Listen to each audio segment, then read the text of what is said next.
वहीं पर युवान को भी मैसेज आता है कि उसके कुछ साथी किडनैप कर लिए गए हैं। दोनों ही अपनी दूसरी अंडरवर्ल्ड आइडेंटिटी लेकर वहां पर पहुंचते हैं। एक्चुअली सिया के ब्रदर्स भी अंडरवर्ल्ड के ही कुछ मेंबर होते हैं और उन्होंने उसके साथी को किडनैप किया होता है। वह युवान से कहता है, युवान की अंडरवर्ल्ड आइडेंटिटी घोस्ट किंग है और वो मास्क पहन के आता है। सुमिंगमो कहता है कि मुझे पता है कि तुम गुई को जानते हो, तुम मुझे उसको मिलने में मदद करो। तुम्हें जितने भी पैसे चाहिए मैं देने के लिए तैयार हूँ। तो घोस्ट किंग कहता है कि मेरी परमिशन के बिना तुम किसी को भी किडनैप नहीं कर सकते और अंडरवर्ल्ड का रूल ब्रेक करने की मैं तुम्हें सजा दूंगा। और वो नाइफ फेंकता है, पर तभी एक मिस्टीरियस पर्सन आता है और अपने अम्ब्रेला से नाइफ को रोक देता है। वो कोई और नहीं पर हमारी सियाही थी। जब वो सुमिंगमो को देखती है तो सोचती है कि लगता है ये लोग मेरे ही जिप ब्रदर हैं। और वह अपने साथी से कहती है कि मीरियो को जाने दो, मैं तुम्हें गुई से मिलने में मदद करूंगी। और घोस्ट किंग से वो कहती है कि तुम कुछ दिनों से ज़्यादा ही मेरे मेंबर्स के पीछे पड़ गए हो। आज तो मैं तुम्हारे साथ अपना स्कोर सेटल करूंगी। जिस पर घोस्ट किंग कहता है, तुम क्या करना चाहती हो? तो वह कहती है कि तुम्हारी खाल उतारना चाहती हूँ। और वह दोनों ही एकदम खतरनाक फाइट करते हैं। किंग उसके चेहरे से मास्क हटाने जाता है तो वो कहती है कि हमारे शैडो अलायंस में यह रूल है कि यदि तुमने मेरा मास्क हटा दिया तो तुम्हें मुझसे शादी करनी होगी। तो घोस्ट किंग कहता है, मैं ऑलरेडी शादीशुदा हूँ, पर यदि मैं तुम्हें मार दूँ, तो मुझे तुमसे शादी नहीं करनी होगी। और उसको एहसास होता है कि ये तो सिया जैसी है जब उसको चेक करता है। तो वो उसको कहता है कि सिया तुम्हें रेस्ट करना चाहिए था, पर फिर भी तुम मेरे से यहाँ पे लड़ने आई हो। और वह सबको अनाउंस करता है कि मुझे तुम्हारी लीडर पसंद आ गई है, तो मैं उसको यहाँ से लेकर जाऊँगा और उससे शादी करूँगा। शैडो लीडर के साथ ही कहती है कि लीडर रजिस्ट क्यों नहीं कर रही है, जिस पर मिंगमो कहता है कि हमारे मास्टर कभी रोंग नहीं हो सकते। यदि वह उनके साथ जा रहे हैं तो कुछ ना कुछ ज़रूर होगा। घोस्ट किंग शैडो लीडर को अपने प्राइवेट रूम में लेकर जाते हैं और अपना मास्क हटाते हैं, जिससे सिया को पता चलता है कि वो युवान ही है।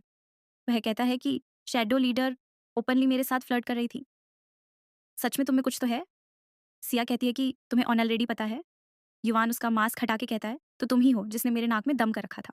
पहले कोई बाद में स्वीन और अब शैडो लीडर, और कितने सरप्राइज़ देने बाकी है। लगता है तुम अब क्लियर देख पा रही हो। क्या तुम्हें अभी भी मेरी ज़रूरत है?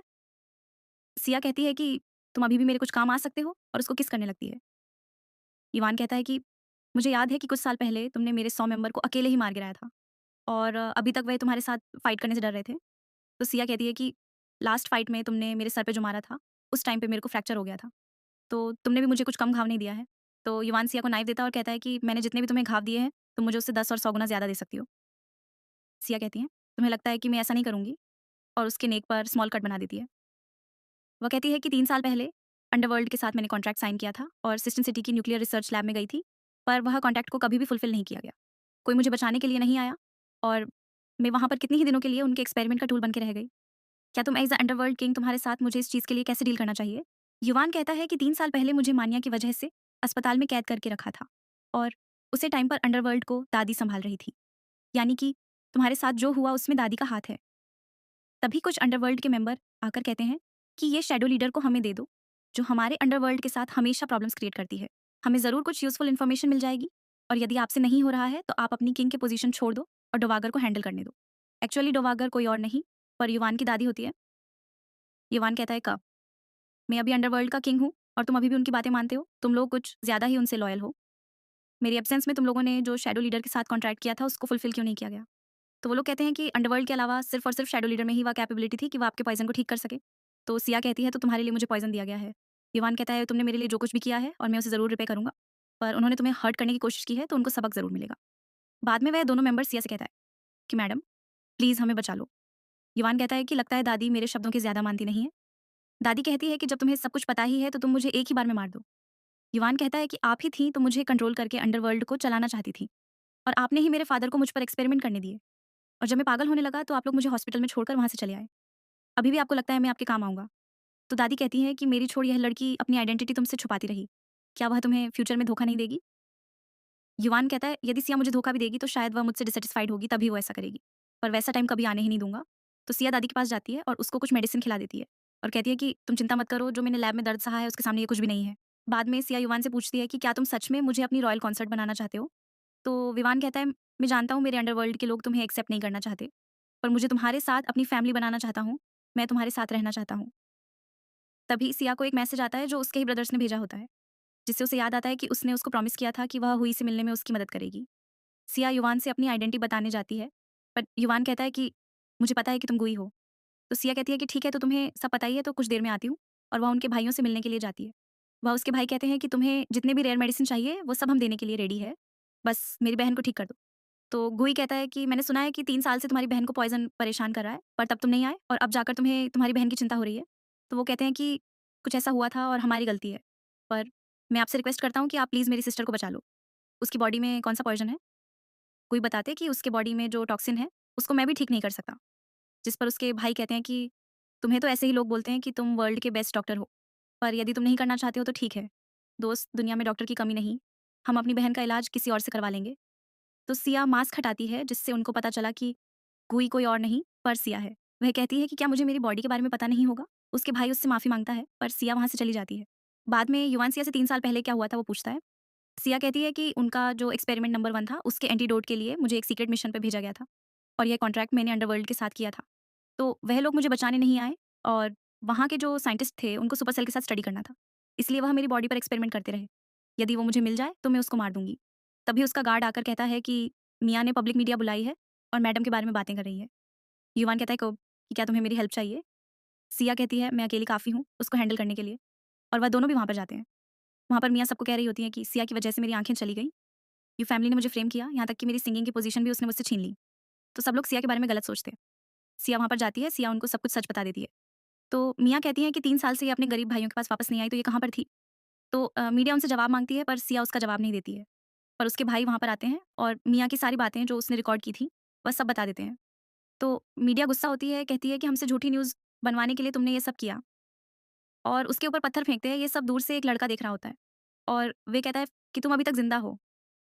तुम सच में मेरे लिए परफेक्ट रिसर्च का सैंपल थी। इससे पता चलता है कि ये वही आदमी है जिसने सिया के ऊपर एक्सपेरिमेंट किया था। सिया के ब्रदर्स कहते हैं कि तुम्हारी शादी हो गई है पर हमने तुम्हें डाउरी नहीं दी है। तो मीडिया वाले सोचते हैं कि सिया यू फैमिली के मैडम है। उनके भाई उनको क्या ही डाउरी में दे पाएँगे। पर उनके भाई तो बहुत सारे गार्ड्स के साथ बहुत सारे पैसे लेकर आते हैं।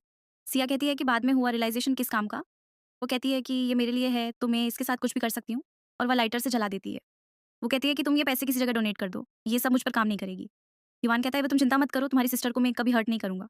और युवान का गार्ड आके अनाउंस करता है कि युवान ने अपना सारा प्रॉपर्टी सिया के नाम कर दिया है, तो यदि सिया डाइवोर्स लेगी तो सब कुछ सिया के पास चला जाएगा। जिस पर रिपोर्टर कहती है कि यदि ऐसा हुआ तो मास्टर युवान के पास कुछ नहीं बचेगा। युवान कहता है कि इसीलिए मैं अपनी वाइफ को हमेशा खुश रखूँगा। तभी वहाँ पर सिस्टीन डायनेस्टी का किंग फिंगमो आता है तो सिया को सब कुछ याद आ जाता है और वो अपने अम्ब्रेला निकाल कर उसके ऊपर अटैक करती है। और युवान से कहती है मुझे इसको मारने में मदद करो। युवान ऐसा करने जाता है पर सिया उसको रोक लेती है। वो कहती है कि अभी 2 कंट्री की फाइनेंशियल मीटिंग होने वाली है, उसको खत्म हो जाने दो, उसके बाद हम देख लेंगे। बाद में दोनों वैसे चले जाते हैं। जिस पर सिया के भाई सोचते हैं कि सिया ही शैडो लीडर है, तो क्या हम उसको बचाने नहीं गए इसलिए वो हमसे गुस्सा है? बाद में हम देखते हैं कि सिया घबराई हुई थी। वो कहती है कि फिग्मो ही वो मैडमैन है जिसने मुझ पे बहुत सारे एक्सपेरिमेंट किए थे। जिस पर युवान गुस्सा हो जाता है और सिया कहती है कि अभी हमें उसके साथ कुछ नहीं करना। पहले हमारा मीटिंग खत्म हो जाए, उसके बाद हम उसके साथ डील करेंगे। बाद में सिया अपना ब्लड चेक करती है कि ड्रैगन एंटीडोट से मेरी बॉडी में पॉइज़न कम हो रहा है और युवान को अब मेरा ब्लड इफेक्ट कम हो जाएगी। वहीं पर फिग्मो सिया के एक्सपेरिमेंट वाली वीडियो देखता है, तो क्यों ना ये युवान को भेजी जाए तो बहुत मज़ा आएगा। और वह सिया के टॉर्चर वाला वीडियो युवान को भेजता है। युवान जब वो वीडियो देखता है, तो उसको अपने बचपन की याद आती है, जहाँ पर कुछ लोग बोल रहे थे कि टेस्ट नंबर 1 सुपर सेल का इंजेक्शन दिया जाए। वह कोई और नहीं पर युवान था और वह सुपर सेल उसकी बॉडी में बार-बार जाने की वजह से वह आउट ऑफ कंट्रोल हो गया था। वह घर पर जाता है और सिया से कहता है कि मेरी वजह से ही वह न्यूक्लियर लैब बनी थी और जब सुपर सेल की वजह से मेरी बॉडी आउट ऑफ कंट्रोल हो गई, तो उसके एंटीडोट के लिए तुम्हें इतनी ज़्यादा तकलीफ सहनी पड़ी। सिया उसको हग करके सोचती है कि तो सच में यू फैमिली ने अपने जिन को स्ट्रॉन्ग बनाने के लिए सिस्टिन के रिसर्च के साथ मिलकर सुपर सेल का एक्सपेरिमेंट किया था। युवान के इमोशंस बढ़ गए थे, इसलिए उसका गार्ड एक लॉकेट देता है सिया को उसको पहनाने के लिए। पर सिया जैसे उसको लॉकेट पहनाने जाती है तो युवान के super sell out of control हो जाते हैं और वो गार्ड को भी धक्का मार देता है। गार्ड कहता है मैडम संभाल के, मास्टर को अटैक आ रहे हैं और वो आपको नहीं पहचान पा रहे हैं। सिया उसको बुलाती है। सिया कहती है कि तुम मेरा खून पी लो। युवान उसका खून पीने लगता है कि मेरी बॉडी में टॉक्सिन कम हो रहे हैं, तो शायद मेरा ब्लड का इफेक्ट कम हो रहा है। इस तरीके से तो मेरा पूरा ही खून पी लेगा और उसको लिप किस करने लगती है जिसकी वजह से धीरे-धीरे युवान शांत होने लगते हैं। सिया जानती थी कि यही तरीका है कि युवान को शांत किया जाए और फिर वो अगले दिन युवान कहता है कि कल रात की वजह से ज्यादा थक गई होगी, तुम्हारा आराम करो। तभी उसका गार्ड कहता है कि आपकी दादी ने मैसेज दिया है कि यदि 1 बजे से पहले आप मीटिंग रूम में नहीं पहुंचे तो आपकी जगह वह मीटिंग अटेंड करेगी। सिया को याद आता है कि फिग्मो भी वो मीटिंग में आएगा और वह रिसर्च करता था, तो शायद उसके पास युवान की इस बीमारी का ट्रीटमेंट जरूर होगा।